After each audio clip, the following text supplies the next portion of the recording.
are you doing to me? You will be soon as big as a giant. Or like all the others, dead.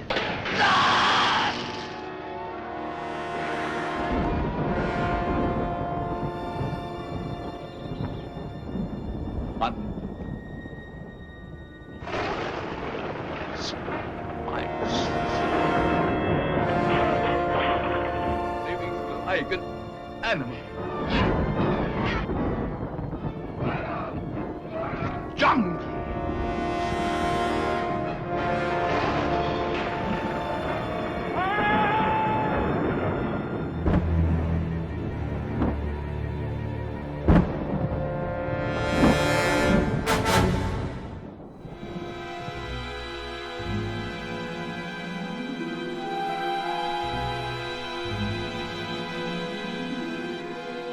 A lot of people like to say that he wasn't a good director. I don't think it takes a bad director to make a movie like in 6 days with $8,000. You know, I mean, that takes a genius to do that. It's really more like alchemy. My impression was he was a guy in Hollywood who, more than anything, was alcoholic, and it kept kind of sabotaging any real talent he had. I have a lot of empathy for Ed Wood. You know, I mean, he certainly had his passion for movie making. I think that's what comes through, and plus a very strange and, you know, interesting worldview. Jailbait, the shocking story of boy crazy girls and gun crazy guys. That's a totally different kind of talent when it's the choice is not between making a good movie or making a bad movie. The choice is making a movie or not making a movie. Like most art, it's about, you know, kind of doing an impression of something you've seen. And that's really clear with Bride of the Monster and Ed Wood. Ed Wood is doing an impression of a movie, though it doesn't really quite like pan out. He was a good filmmaker because his movies are still talked about and are still entertaining people. Actually, I wasn't that interested in Eddie as a director. I was more interested in seeing what Bela was going to do in the film.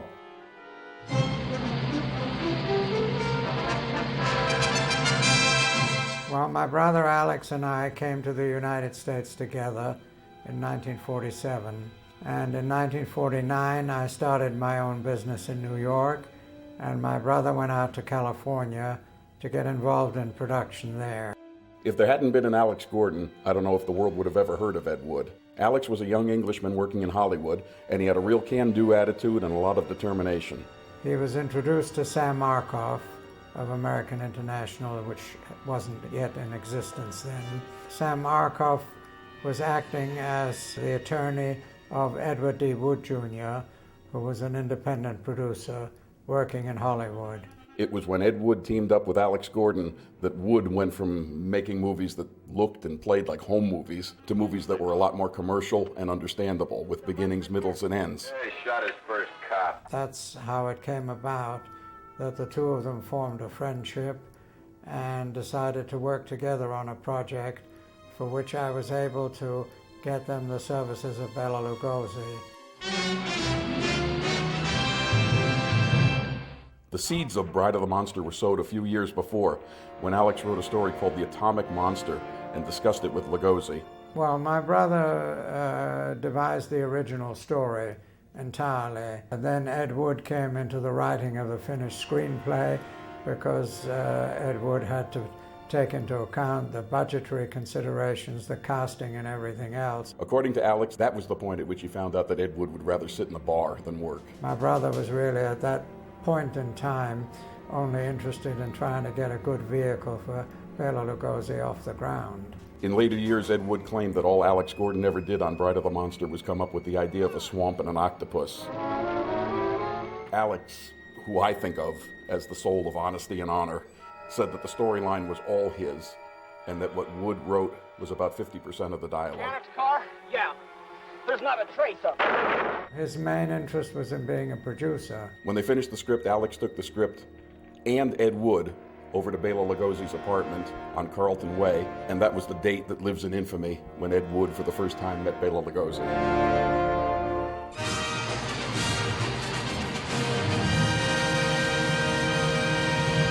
Lugosi had become friends with both Alex and me. Alex more or less took over being friends with him and working with him while I continued with my activities in New York. His career was nil at that time, so he'd take just about anything he could find to keep busy.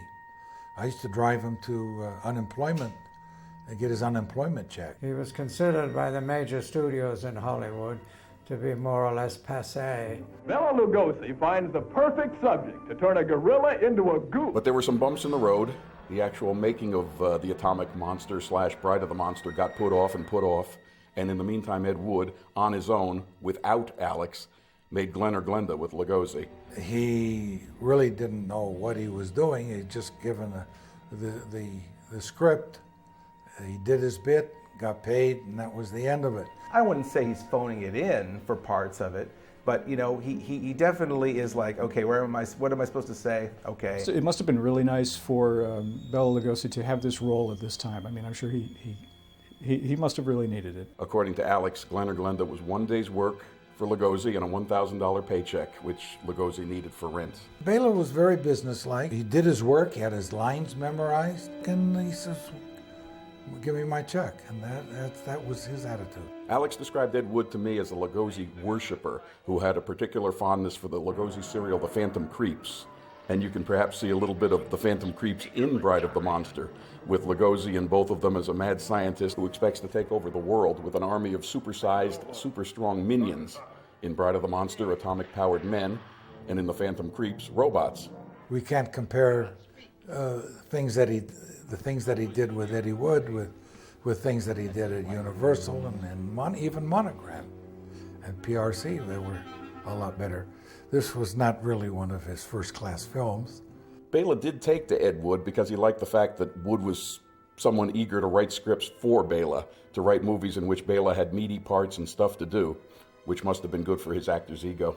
But this was still just the blossoming of a friendship with Wood. He was nothing like the character that Ed Wood described him as in the film. The performance given there was a very good acting performance for an actor, but it had no more resemblance to Bela Lugosi than the man in the street.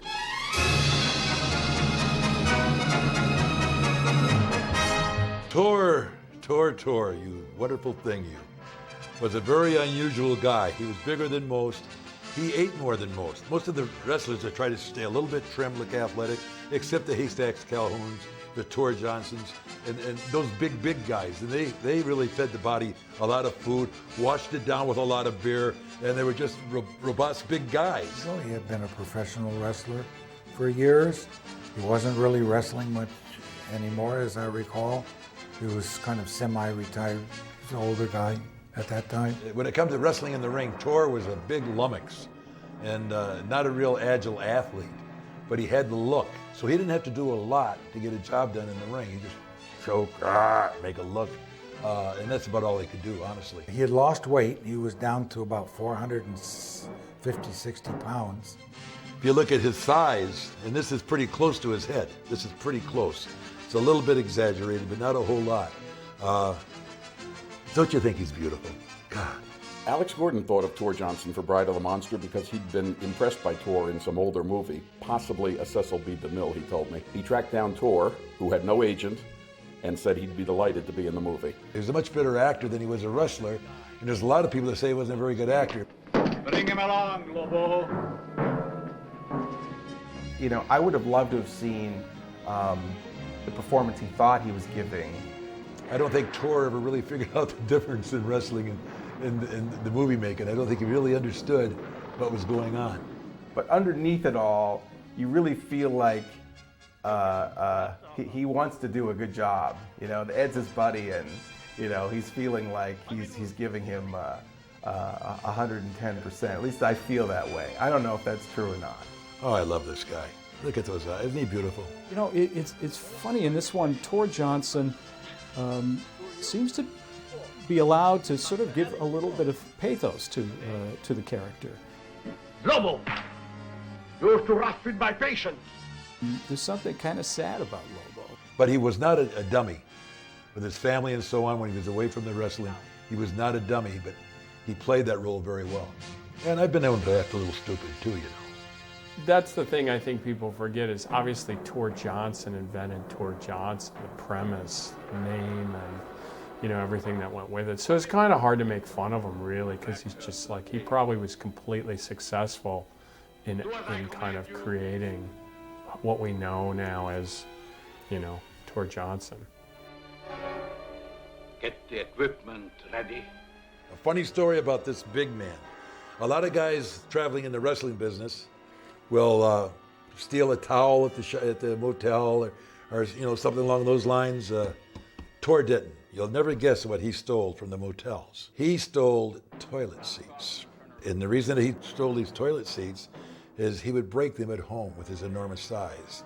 One of the scenes that didn't make Ed Wood, I went in the bathroom, I come up with a toilet stool, split in two, and I go, "Look, it happened again." And that was one of his major problems. I mean, this poor guy suffered. He broke those toilet stools. You know, you never know where you're going to fall when the toilet seat breaks. And it's kind of a surprise when it goes crack. So that's kind of where he got his, I think, his agility, from reacting to the toilet seats when they broke. Bride of the Monster is kind of a rickety bridge spanning the gap between poverty row horrors of the 40s and the Atom Age sci-fi movies of the 50s. Bride of the Monster to me felt like a parody of like a good movie. You got the opening of the movie with with those two guys lost in the swamp, and they're kind of like the gravediggers in Plan 9 in a way. They're there for some exposition, which is always charming in an Ed Wood movie. It does seem to happen in the Ed Wood universe, where you know the police officers and you know, always seems like that they're referencing the other movies and things as if this is just another day for them. They finally have to go out to the old house. But then we go to police headquarters, and the scenes there are really like, you look at the coverage and the lighting, the way it's shot, and you start to forget that you're watching an Ed Wood movie. And just all the like hard-boiled talk that he gives the dialogue. Hold your tongue and give me those papers. I'll have you locked up for peddling without a license. You know, I guess it's like influenced from like gangster movies from the 40s or something, where people are really like, there's always this kind of jargon that people are using. And then people start to repeat themselves. And the dialogue repeats, and they keep hammering and hammering over the same thing about the monster and the killings. Okay, let's have the story on Lake Marsh and the monster. And then you realize, oh yeah, it's an Ed Wood film. Yeah. Bela is, as usual, a mad scientist, and even though he now works with atomic energy, he still lives in a monogram-type, middle-of-nowhere old house in the country. Well, actually a house in the swamp with quicksand and crocodiles. Just because Bela's playing a scientist doesn't mean that they have to let his Mr. Spooky persona go to waste. He hypnotizes the girl reporter a couple of times, a la Dracula. You are so tired. And even summons her once by the power of his will, just like he does in White Zombie. He's sort of embodying like all of the characters that he's played. And then of course there's the moment with the famous speech, you know, the home, I have no home, you know, the jungle, you know, I will build a race of atomic supermen, you know. I was classed as a madman, a charlatan. And my brother specifically wrote the great speech in Bride of the Monster that Lugosi holds, which is Lugosi's big moment in the film. Hunted, despised, living like an animal. The jungle is my home. But I don't know if he just switched gears and just for half a second, you know, was mentally back in his heyday. He really, really sells that one scene. Show the world that I can be its master. I will perfect my own race of people. A race of atomic supermen which will conquer the world. After he gave his speech, because it was one take, right straight through, and just everybody applauded, including myself. It was impressive work that he did that particular afternoon. Yes, of course. One of the fun things about Plan 9 from Outer Space is the fellow who was sort of drafted to stand in for Lugosi, who wasn't around, obviously, and he doesn't look anything like him. Well, that was a theme that sort of started with Bride of the Monster, where the monster version of Lugosi there, who's stomping around at the end, doesn't really look anything like him. Of course, the favorite line from Bride of the Monster is, "Don't be afraid of Lobo. He's as harmless as Kitchen," which, of course, Lugosi never said. Don't be afraid of Lobo. He's as gentle as a kitten. People are actually creating or hearing lines that aren't there. You will disappear, Professor Strowski, just as all the others have disappeared. Tor's character in Bride of the Monster, I think, is some sort of perverted impression of a mad scientist's assistant. Which it seems to me, if you're working in a lab with really sensitive instruments, what you need is a huge hulking brute, As he's walking through, stumbling around, blah, blah, blah, blah, blah, blah. That's not acting, that's being Tor. And of course has a fetish with Angora, I guess, or soft materials in general, which I guess was probably Ed Wood, again, putting another message in there for us for tolerance for people with bizarre fetishes. Really enjoyed the hero's breakaway shirt. In the struggle, I've never seen a shirt rip so easily. It's like the shirt just jumped off of him, because he's running around for the rest of the movie with a shirt that's dropped down, except for these billowing sleeves. He looks kind of like a medieval fop, kind of running around with these sleeves and billowing, and like he should have a sword maybe. And then finally, I think the shirt is totally gone from him. I love the way people can stand and enjoy watching an atomic blast from just a couple steps away. The science is actually pretty good there, because it's been proven now that you can watch an atomic blast from like 9 feet away and you'll be fine. He tampered in God's domain. Because I think it's like you're at the in the eye of a storm and you don't feel it or anything. So yeah, that where they're all standing there and they see that mushroom cloud, that's fine. That's good science.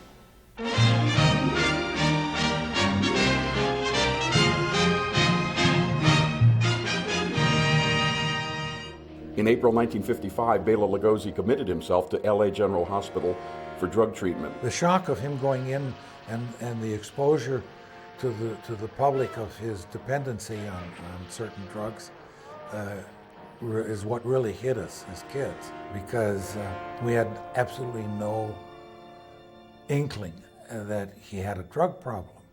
And some of the Bride of the Monster folks thought that a benefit screening of Bride of the Monster might raise a few dollars for Bela.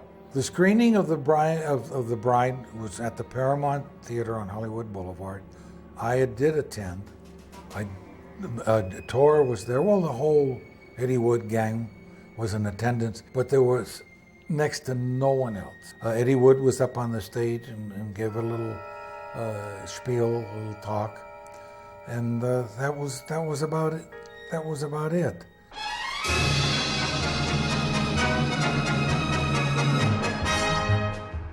The Medveds did this book called the Golden Turkey Awards, and the Golden Turkey Awards are basically an inversion of the Academy Awards, where they give an award to the worst movie ever made rather than the best. The Turkey Awards was so influential on, the creation of Mystery Science Theater. It kind of helped me get to this idea of, that's this unified body of bad movies out there. We can use these to make a show out of. Mystery Science Theater was very much informed, at least from my perspective, informed by local television, and what a great thing local television used to be once upon a time. The original concept of Mystery Science Theater was watching a movie with companions, these little silhouettes that sit on the screen while you're watching it. Bram Stoker's Bride of the Monster. I wonder where she's registered. That was the only idea there, really. And The host segments were there to reiterate who these little silhouettes are. For the generation, not the generation that missed horror hosts, but the generation that missed horror hosts, Mystery Science Theater was enormously important because it did feel like they were local. It did feel like they were really, you were watching the movie with them. Waffle? Hi, Waffle. I was just wishing our world was without advertising. One of the secrets of Mystery Science Theater was that we don't appear to be assholes. Job one was to let people know we kind of like these movies, and job two was then to kind of build really funny riffs off them. Look, there's a coffee joint about 10 miles back. Let's go and check. Yeah, I could use a cup. Good thinking. Maybe I could get some decaf or something. Yeah, let's have lunch too. I love those little sandwiches they make. They cut the crusts off and they have a great egg salad. At the same time, you know, the worst movies ever made aren't even worth doing witty commentary under. Did you die? I guess Strowski. Bring him along. How does Lobo sneak up on anyone? The worst movies ever made is some Meredith Baxter Birney, you know, Disease of the Week movie, or some awful romantic comedy from 5 years ago that nobody remembers. We didn't do Plan 9, but we were up for doing Bride of the Monster, which looked just as great. When it comes down to it, you really didn't need to make up strange or bad dialogue for the movie. Ironically, there's no tipping allowed. A lot of this is colored by the Ed Wood feature, because it kind of came forward and did a really cool job of kind of like filling out who Ed Wood was. Ooh. Not the beanbag chair! Whether it was true or not. You know, my favorite line is about the snakes, alligators, quicksand, all bent on one thing: destruction. He's shooting at a different movie. You know, the police chief has this bird that's always around, and we just had a ton of fun, like kind of putting words in the parrot's mouth. Come on, Strowski. Who cares about Strowski? The girl, the girl. I told you. I noticed something very peculiar in that when I do the parrot voice, I can't whistle, and Trace and Kevin are putting the whistles in for me. So it's like I'm talking like a bird, and then, you know, Trace will whistle, and then I'll do some more dialogue, and Kevin will whistle. So I'm like sitting there going, I can't whistle. So how did that happen? So I realized they had my back as far as the whistling goes. I must increase my bust. The bigger, the better, the tighter, the sweater. The boys depend on us. Hey. Rewatching again 15 years after we made it, I just kind of can't believe how great it is for Mystery Science Theater. Oh, check this out here. See, it's a different door on the inside. What do you know? Yeah, get these stairs. Where the heck do they go? Nowhere. How perfect this movie was. And it makes sense because, like, as I said, you know, the Golden Turkey Awards was a big influence on me in creating Mystery Science Theater. So in a way, it was a match made in heaven.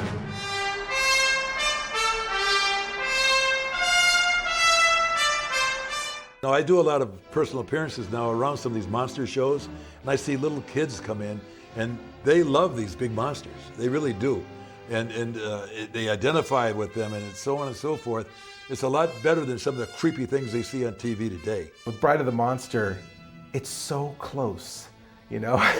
Bride of the Monster, it's like you're really rooting for him because it's almost a comprehensible movie. Ed Wood did a very good job. And it was probably the best film that Ed Wood ever made.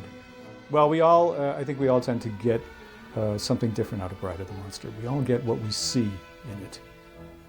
My personal opinion of the film is that Bela did a decent hammy job. Lobo, take the girl to my quarters. He always called himself the world's greatest ham.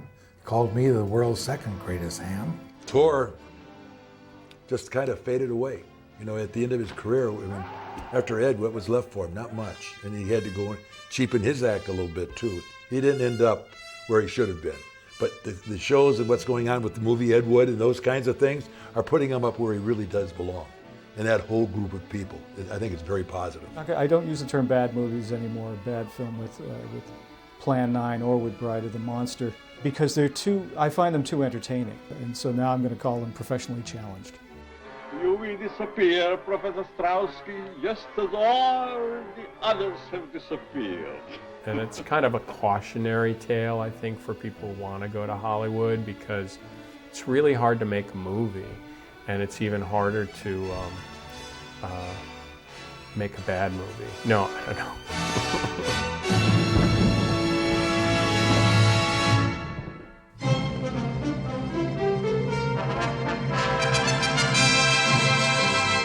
I have a question. Where did that wedding dress come from?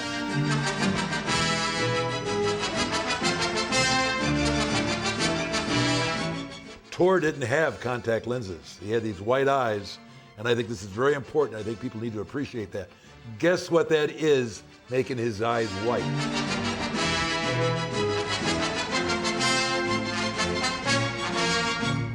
What they did was they'd take boiled eggs and take the skin that comes on the inside of the egg.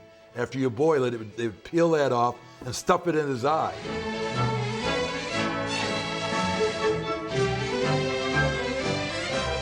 One of the things that I loved about the movie was really this poster.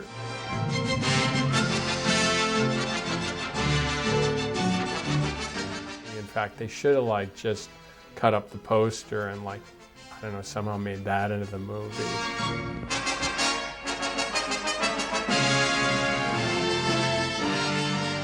And that's how he got his eyes. The face, only God could give you a face like that, if you know what I mean. I mean, come on.